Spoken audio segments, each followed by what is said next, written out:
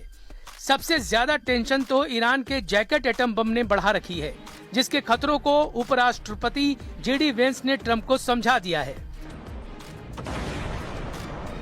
The guardian की report के मुताबिक जेडी वेंस ने जानकारी दी है कि ईरान ने जैकेट वाला न्यूक्लियर बम बनाना शुरू कर दिया है। यह आशंका इसलिए जताई जा रही है क्योंकि ईरानी मीडिया में उसके एनपीटी से बाहर निकल जाने की खबरें छप रही हैं। लेकिन क्या जैकेट परमाणु बम ईरान बना सकता है? अमेरिका के पास ऐसे एटम बम हैं। अमेरिका के पास दुनिया का सबसे छोटा परमाणु बम है, जिसमें 23 किलोग्राम वॉरहेड ले जाया जा सकता है, जिसकी कुल क्षमता 10 टन टीएनटी की है। ईरान के पास 440 किलो यूरेनियम है। 440 किलो यूरेनियम से ईरान 11 परमाणु हथियार तैयार कर सकता है। लेकिन ईरान के पास न तो अमेरिका तक मार करने वाली मिसाइल है, न ही उसके पास ऐसा कोई जंगी जेट जो सुपर पावर को दहला सके। तो फिर हमला होगा कैसे? इसकी आशंका जताई जा रही है कि ईरान अमेरिका में एक्टिव अपने स्लीपर सेल को यह मिशन सौंप सकता है।